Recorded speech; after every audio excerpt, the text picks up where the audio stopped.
अस्सलाम वालेकुम and good evening everybody. You watching news I with Mehar Abbasi. हमारे साथ आज मौजूद हैं नेशनल असेंबली के कायदे हिज़्ब इख्तिलाफ खुर्शीद शाह साहब। शाह साहब अस्सलाम वालेकुम, बहुत बहुत शुक्रिया साथ देने का। शाह साहब, मियाँ साहब को खटका लगा रहता है कि उनकी हुकूमत ख़त्म करने के पीछे कुछ लोग हैं। ये कौन लोग हैं? मेरे ख्याल में ये तो आपको मियाँ साहब ही बताएंगे कि वो कौन लोग हैं। हम लोग तो वो है जिन लोगों ने मियाँ साहब की हुकूमत को बिकॉज ऑफ डेमोक्रेसी और पार्लियामेंट हमने सेव किया। अब ये मियाँ साहब से क्वेश्चन कभी मुझे भी पूछना चाहिए कि मियाँ साहब ये आप हमेशा देते हैं कि आखिर क्या मसला है, कौन लोग हैं, हमें एतमाद में लें जैसे पहले एतमाद में लिया था। तो मैं समझता हूँ धरने के टाइम पे हाँ, तो मियाँ साहब का काफ़ी मसला हल हो जाएगा। अच्छा, ये बताइए, एतजाज़ एहसन साहब ने कल कहा कि शायद वज़ीर आज़म इस बार भी अपनी मुद्दत ना ख़त्म कर पाएँ, गलतियाँ कर बैठते हैं, पाँव पे कुल्हाड़ा मारने के आदी हैं। क्या मुत्तफ़िक़ हैं इससे? देखें, जो मौजूदा सिचुएशन है, जिन सिचुएशन से पाकिस्तान गुज़र रहा है और उसमें जो इस हुकूमत की कारकर्दगी है वो ये नज़र आ रही है कि इन सिचुएशन का उनको एहसास नहीं हो रहा। जो दहशतगर्दी, चलो एक ज़रब अदब हमारे यहाँ चल रही है, वो जो सूबों के दरमियान जो काफ़ी अप एंड डाउन्स हैं और सूबों को एक शिकायत है मरकज़ के साथ, वफाकी हुकूमत के साथ, हुकूमत के साथ, ये ऐसा कभी इतना नहीं हुआ जितना आजकल हमें नज़र आता है। और सेकेंडली जो इस वक्त सिचुएशन इस ख़ित्ते में पैदा हो रही है, उसमें भी पाकिस्तान का जो रोल है, जो इस हुकूमत का रोल है, वो बड़ा लामलाइट नज़र आता है कि उसमें कोई वो सीरियस नज़र नहीं आता। शाह जी, एहसास महरूमी तो हमेशा रही है। पॉइंट बीइंग के जिस इंस्टीट्यूशन से ख़तरा रहता है, जिधर आप भी इशारा किया, आपने खुल के बात की थी, जब हम एक दूसरे की पगड़ियों में हाथ डालते हैं तो इसका फ़ायदा आमिर आके उठा लेते हैं। उस इंस्टीट्यूशन से तो कोई ख़तरा नहीं है आज, उधर से तो बना के रखी है मियाँ साहब ने। इस वक्त वो इंस्टीट्यूशन कोई इस किस्म का रिस्क लेगा इन हालात में कि वो खुद इसमें आ जाए, जबकि कोई ऐसा मसला नहीं है उनके लिए भी और हुकूमत के लिए भी। अगर वो हुकूमत को उनसे ख़तरा है या वो बोल नहीं सकते, सिर्फ कह के इशारा ही कर देते हैं, तो मैं समझता हूँ कि मैं नहीं महसूस करता, फिर भी मैं कहूँगा कि उनकी तरफ से कोई ख़तरा होना चाहिए। शाह जी, आपके भी हाथ भी बड़े काफ़ी बंधे हुए थे। मुझे बताइए, on a scale of 1 to 10, 1 से लेकर 10 तक, आपकी नज़र में फॉरेन पॉलिसी आपने कितनी छोड़ी हुई थी फ़ौज के हाथों में और इस हुकूमत ने कितनी छोड़ी हुई है? बिकॉज देखें ना, 34 ममालिक का इतिहाद हो तो उसके ऊपर सरताज अजीज़ साहब को रज़ा रबानी साहब सेनेट में लाजवाब कर देते हैं। वो फ़ौरन ऑफिस जो 2 दिन खामोश होता है उसके बरक्स आके सेनेट में दे रहे होते हैं। यमन के ऊपर ज़बान कोई और देकर आता है, फिर पार्लियामेंट से बैकिंग लेके पॉलिसी चेंज की जाती है। देखें, और डिफेंस मिनिस्टर भी हाल ही में भी आपको याद होगा कि वो चीफ ऑफ आर्मी स्टाफ के काबुल विजिट का पूछा गया तो उन्होंने कहा मुझे भी 24 घंटे दीजिए, मैं ब्रीफिंग लेकर आऊँ।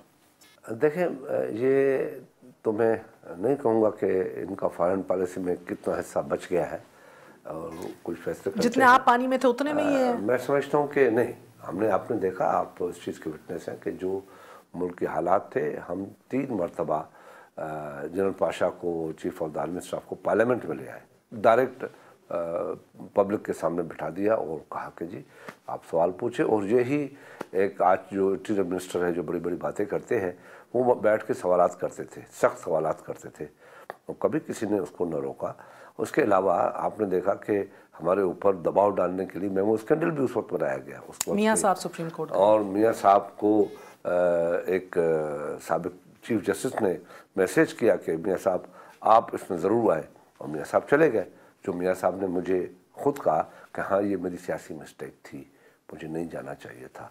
ये आपसे कब इतराफ़ किया उन्होंने? ये कुछ अर्सा हुआ, 1-1.5-2 महीने हुए। मैंने जब बात की, मियाँ साहब इस स्कैंडल्स में आप चले गए थे और आप तो कहते थे कि हमने आपसे की वजह से फ्रेंडली हुकूमत का ताना भी बर्दाश्त किया, और उसके बाद आप तो हमेशा जितना सख्त रवैया अख्तियार कर सकते थे किया, यहाँ तक कि मेमो स्कैंडल में आपको भी जाना पड़ा। तो कहाँ ये हमारी मिस्टेक थी, मुझे नहीं जाना चाहिए था।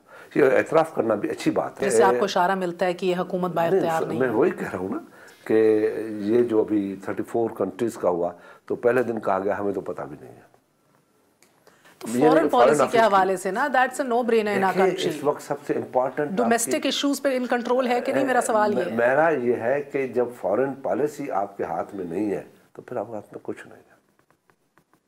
फॉरेन पॉलिसी डिपेंड करता है सारा मुल्क फॉरेन पॉलिसी के साथ, आपकी इकोनॉमी, आपकी जो रिलेशनशिप है दुनिया के साथ, गवर्नेंस, डोमेस्टिक पॉलिसी, इन चीज़ों पे तो इस ग्रिप पे है। असरदार फॉरेन पॉलिसी पड़ती है। अगर आपके अफगानिस्तान से के साथ अच्छे ताल्लुकात नहीं है और टेररिज्म हो रहा है, तबाहियाँ लड़ाइयाँ हो रही हैं, तो आपकी इकोनॉमी पर असर नहीं पड़ेगा। साईं कता कलामी माफिक छोटा सा वक्फा लेंगे, वक्फे के बाद फिर हाजिर होते हैं। Stay with us on news आए।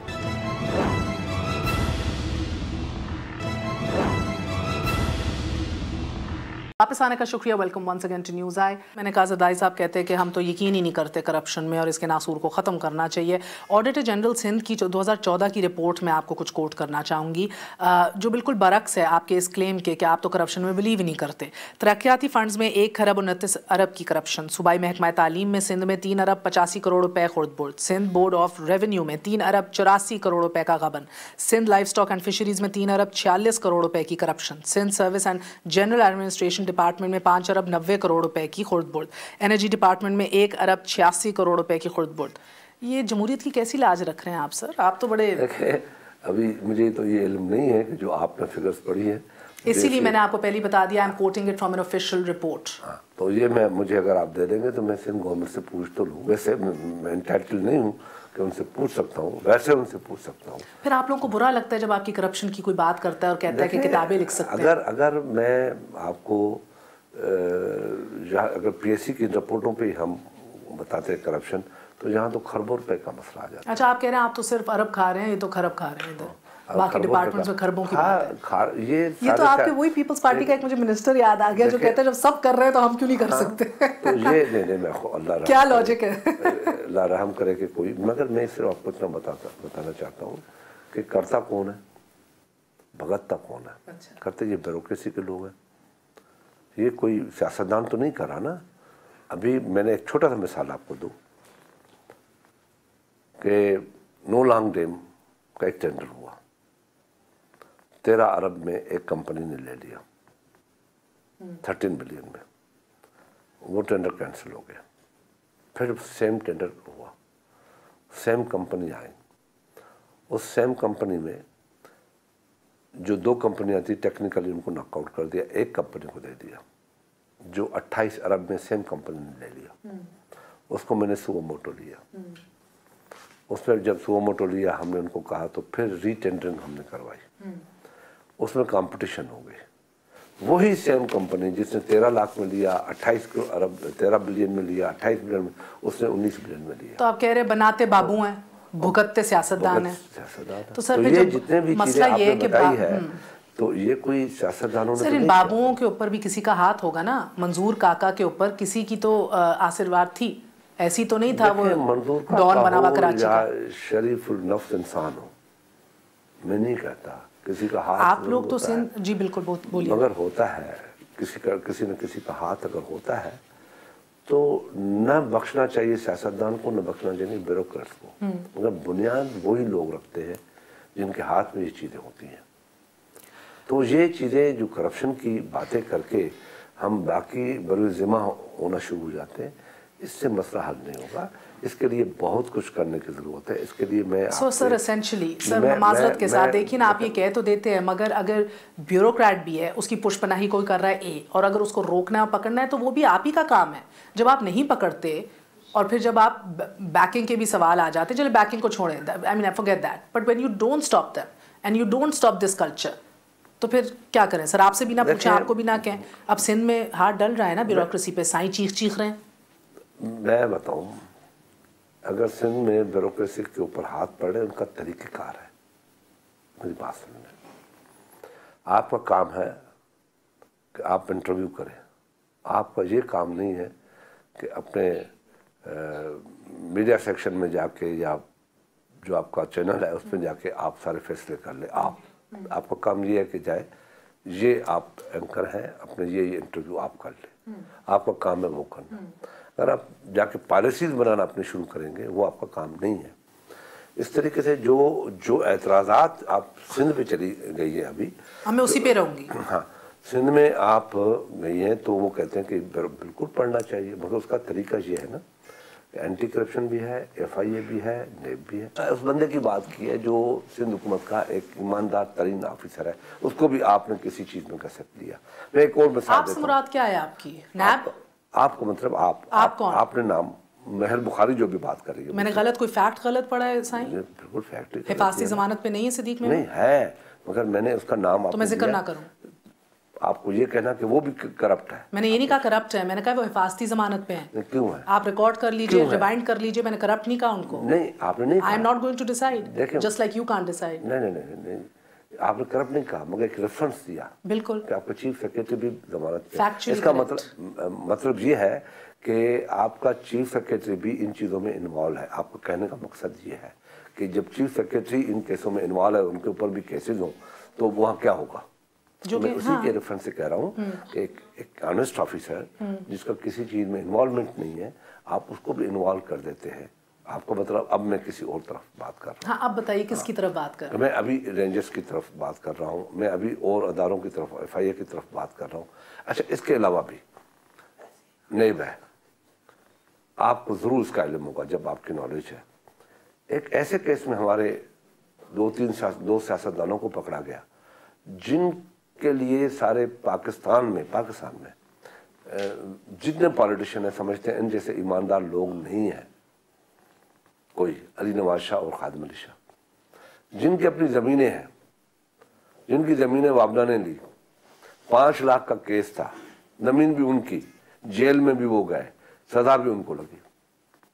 अब इस किस्म की बातों से अगर आप फिर मैसेज किया जाता है, आप सिर्फ इस बात पे होता है कि ये पीपल्स पार्टी के एहतसाब बाकी अगर अगेन ये एक और टॉपिक होगा, बट या ओके, आपने नाम पूछा पहले, खादिम चन्ना नाम है, एंटी करप्शन डिपार्टमेंट के हेड खादिम चन्ना पकड़े गए ऑन करप्शन चार्जेस।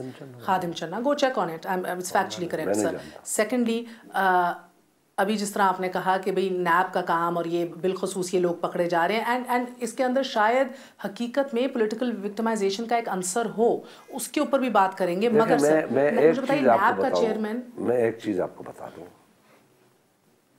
मैं ज़ाती तौर पे ये बात करना चाहता हूँ कि मैं एज अ पॉलिटिशियन करप्शन को कोई अच्छा नहीं समझता। कोई पॉलिटिशियन तो बैठ के नहीं कहेगा कि मैं अच्छा समझता हूँ। नहीं, मैं ऑन रिकॉर्ड हूँ, मैं अल्हम्दुलिल्लाह 88 से इस पॉलिटिक्स में हूँ।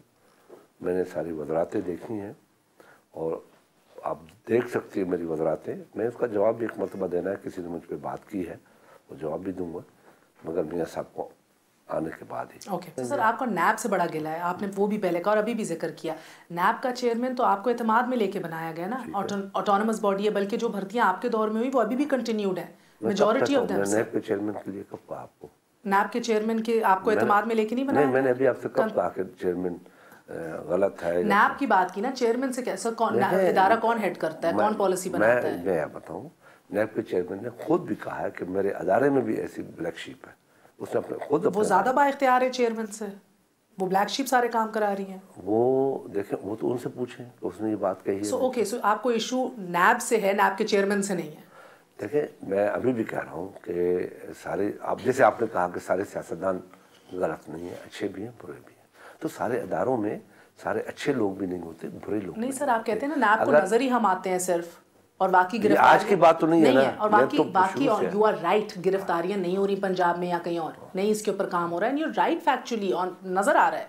सो सर, मुझे नहीं समझ आ रही कि आप कह रहे हैं नैब का चाहिए, नैब नहीं है ना, FIA भी तो है साथ। खुशी शाह साहब, एक छोटा सा वक्फा लेना है, stay with us, we with the leader of the opposition, we are going to be right back.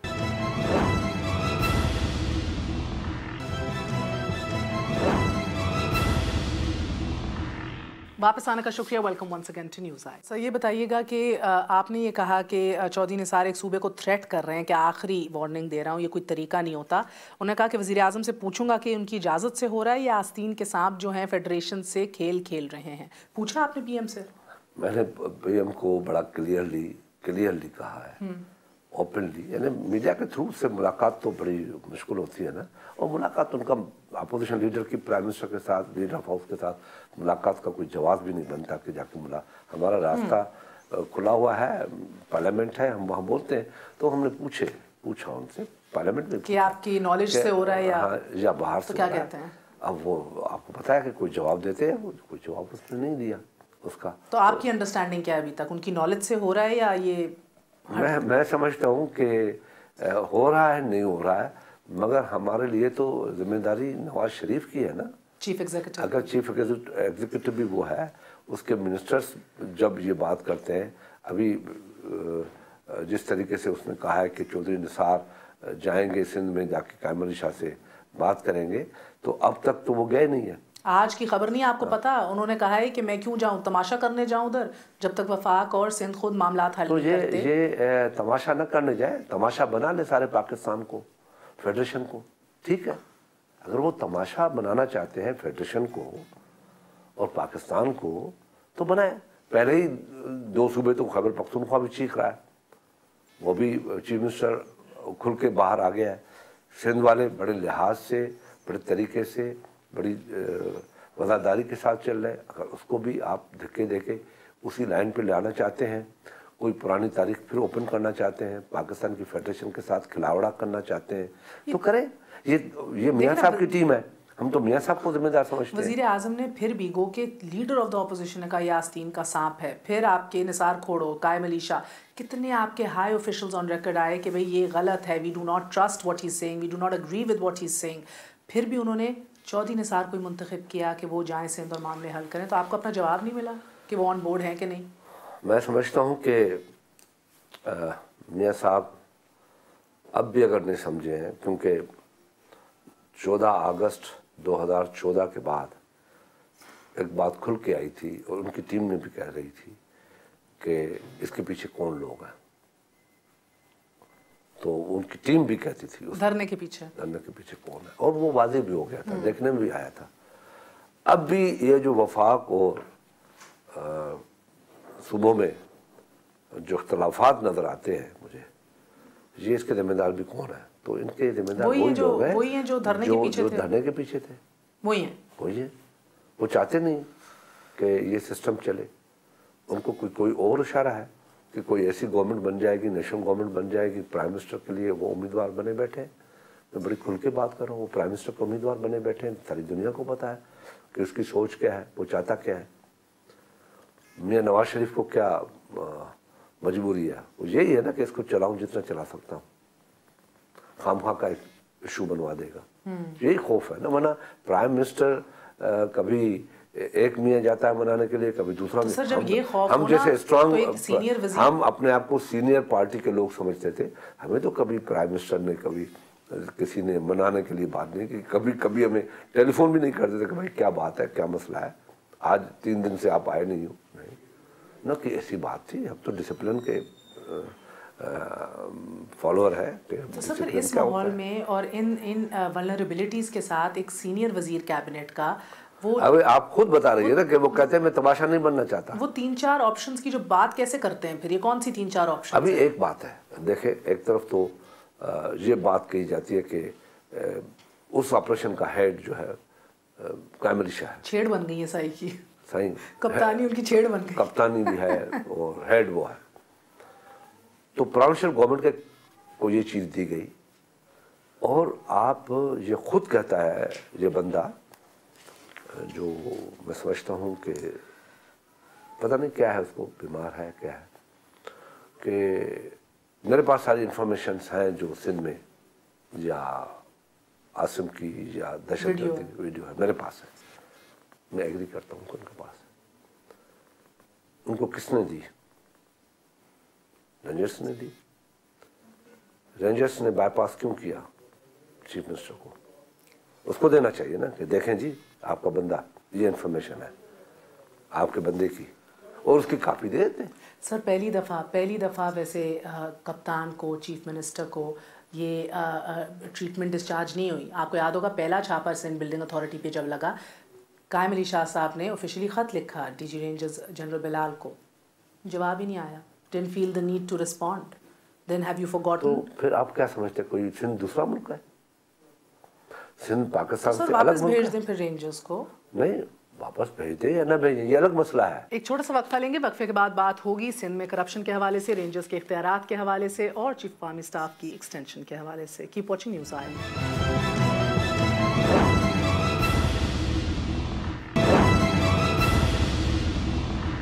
वापस आने का शुक्रिया। जी साईं। Chief of the army staff ने बड़ा क्लियरली कहा कि जी इसमें हम जेट ब्लैक दहशतगर्द जो दहशतगर्दी में इन्वॉल्व होंगे उनको पकड़ेंगे, वो हमारे टारगेट होंगे। नेचुरली हम इस बात से एग्री करते हैं कि जो फाइनेंशियली सपोर्ट कर रहा है दहशतगर्द को, वो भी इतना ही इन्वॉल्व है। एडिंग एंड अबेटिंग जो फाइनेंशियल मुआवनत कर रहा है वो इतना ही इन्वॉल्व है। क्योंकि अगर आप उसको, मगर ये देखा जाए कि क्या वो कोई जो उसकी मदद कर रहा है वाकई वो मदद कर रहा है या उसको पोलिटिसाइज हो रहा है।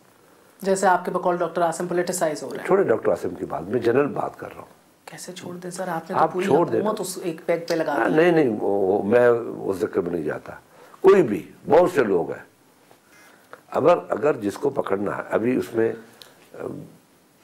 वसीम क्या नाम है, वसीम अख्तर को भी उसमें डाला गया, फारूक सत्तार को भी डाला गया, उनके ऊपर एफआईआर भी दर्ज की गई। मतलब उनको तो कुछ हाथ नहीं लगाया ना, अभी किसी ने हाथ नहीं लगाया ना, तब ये ड्यूअल पॉलिसी पे शक और शुबहात पैदा हो। समझाइए मुझे कि और मैं ये भी कहने के लिए तैयार हूँ कि वसीम अख्तर दहशतगर्दों को, इन तालिबान को, इन जहादीज को फैसिलिटेट करेगा, मैं नहीं समझता। मुझे ये समझा दीजिए फिर कि आपके नज़दीक डॉक्टर आसिम की अहमियत क्या है, और भी एक सेकंड, एतराज़ उनको उठाने से है या एतराज़ ये है कि दूसरों इनको क्यों उठाया, दूसरों को क्यों नहीं उठाया जा रहा है? एतराज़ क्या है? एतराज़ न ये है कि इसको उठाया क्यों है, एतराज़ ये नहीं है कि दूसरों को, एतराज़ तरीक़ेकार पे है कि नैब उठा लेती तो सही था, अगर सादा लिबास ने क्यों उठाया? अगर 90 डेज रेंजर्स के पास एक शख्स रहता है, उसके बाद भी कोई चीज़ कोर्ट में पेश नहीं की जाती, तो उसके पास उसका सिस्टम खत्म है, फिर जाके नेब जाने, उनका काम जाने।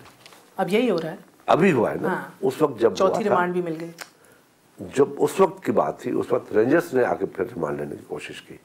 आपको पता है इस चीज का? जी जी। इसी में बात में भाई आपने 90 दी, किसी ने बात, फिर आपके नाकिदीन कहते हैं कि आप लोग चाहते हैं कि हर कोई मंजूर काका बन जाए, निकल जाए, मगर कोई डॉक्टर आसिम ना बने। तो आगे के लिए बहुत से लोग हैं, डॉक्टर आसिम भी इधर नहीं था, उसको भी कॉन्फिडेंस था कि मुझे क्या होगा, मैंने कुछ किया ही नहीं है। अगर उसको कुछ खौफ होता तो वो मंजूर काका बन जाता। शर्जील मेमन सियाना है ना, फिर पता नहीं मैं क्यों किसी का नाम लूं, आप तो ले सकते हैं, मगर मैं तो सवाल पूछ रही हूँ, अकलमंदी कर रहे हैं ना आके। नहीं, जिनको शक है कि भाई हमें उठाया जाएगा, तो उसने अपना रास्ता ले लिया। जरदारी साहब को क्या शक है? मुझे पता नहीं, उसकी तबीयत ठीक नहीं है, बस यही बात है। वो आपको रहमान मलिक की बात नहीं सुनी कि उसको कितनी अनफॉर्चुनेटली बीमारियां उसने गिना दी। अच्छा, चले अल्लाह उन्हें सेहत तंदुरुस्ती अता फरमाए, दुआ किया करें उसकी। जी बिल्कुल। सर ये बताइएगा कि अब 5 फरवरी को रेंजर्स की जो पावर की एक्सटेंशन है वो ख़त्म हो रही है। एक आपने स्टे की तो दे दी सिंध असेंबली ने, पावर की जो इनको एक्सटेंशन का नोटिफिकेशन है वो बारहा बुलाए आपने ज़रूर, मगर तैनात इधर वफाक के कहने के और उनकी पावर्स के थ्रू ही हुए हैं। अब to cut everything short sir, मुझे 3 ऑप्शंस नज़र आती हैं 5 फरवरी के बाद। या तो आप फैसला करेंगे कि रेंजर्स को वापस भेजो, नहीं चाहिए हमें। दूसरा फैसला करेंगे सुप्रीम कोर्ट में जाने का कि भाई 147 के तहत हमारा हक है कंडीशंस लगाना और ये गलत हो रहा है। तीसरी ऑप्शन आप अपनी कंडीशंस विड्रॉ कर लेंगे और वही कहेंगे जो वफाक कह रहा है, जो वो उधर भी डटे हुए और आप भी डटे हुए। तीनों ऑप्शंस में से आपको कौन सी ऑप्शन वायबल नजर आ रही है? देखें, मैं बड़ा क्लियरली इस बात की वजाहत करना चाहता हूँ कि सिंध जो है वो इस वफाक का हिस्सा है और पाकिस्तान एक फेडरेशन है जी। ये मियाँ साहब के मुनसर है।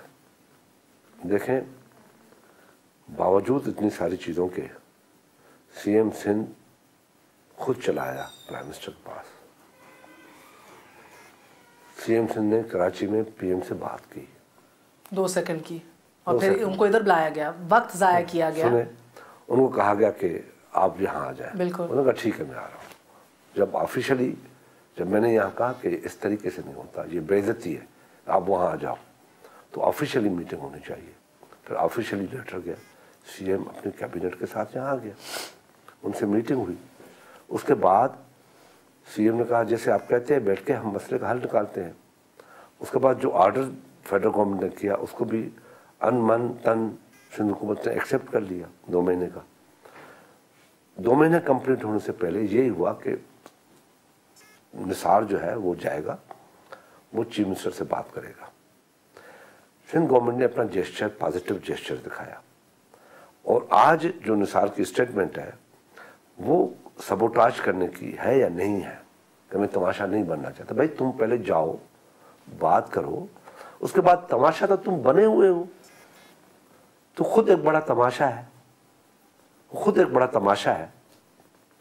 उनके कैबिनेट के लोगों से पूछ लें वो टीवी पे क्या कहते हैं उनके लिए, मुझे कहने की जरूरत नहीं है उसको। वो खुद पार्लियामेंट को कभी तमाशा बनाता है, आता नहीं, कभी सेनेट का वॉकआउट कर देता है, कभी किधर जाता है सेनेट, कभी कार पोर्चेज में जाके सेनेट बना के बैठ जाते हैं सेनेट के लोग। तो अब ये सारा डिपेंड कर रहा है मियां साहब के ऊपर। अब उन पे कर रहा है, किसी और पे कर रहा है? कहीं हाथ तो नहीं बंधे हुए इनके? मैं क्यों कहूँ? हाँ, आप क्यों कहें? मैं क्यों कहूँ? जो जिसने कहा था वो बेचारा दुबई बैठ गया जाके, तो आप मैं क्यों कहूँ? मैं वैसे भी नहीं कहता। मुझे मेरी आपका जहाँ इशारा है फौज के लिए मुझे कह रही है, वो बीच में नजर ही नहीं आते मुझे। ये सारी बात देखिए सिविलियन के दरमियान है, ये सारी बात। बिकॉज़ वंस अगेन अभी 2016 में कंप्लीट कर लूँ ना। अब मियां साहब की जिम्मेदारी है ना कि अपने बंदे से पूछे कि मैंने तुझे भेजने के लिए कहा था या तमाशा लगाने के लिए कहा था। इसकी सारी रिस्पॉन्सिबिलिटी आगे जो कुछ भी होगा फेडरेशन को, उसकी जिम्मेदारी मियां नवाज शरीफ के ऊपर जाएगी।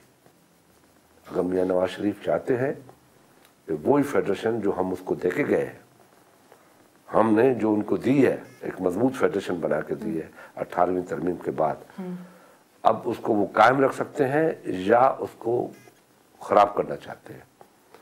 ऐसी दूरियां सूबों के अंदर पैदा कर रहे हैं जो फिर आप कुछ सिर्फ डॉक्टर आसिम के लिए जहाँ नहीं, फिर आप बड़े अफसोस की बात है फिर आप जैसी एंकर जो है फिर आसिम को ले, आसिम का कोई ताल्लुक नहीं है इसमें। क्या ताल्लुक है फिर इसमें? जब मियां साहब उसको कहते हैं कि जाओ इसको रिजॉल्व करो, प्रॉब्लम भी वो करे, तमाशे की बात भी वो करे, उसके बाद मेयर आप ये कहती हैं कि आसिम के लिए, आसिम का जिक्र ही नहीं है इस सारे किताब में। सर ये कंडीशन अब मेरा अभी कोई कंडीशन नहीं है। अब मियां नवाज शरीफ को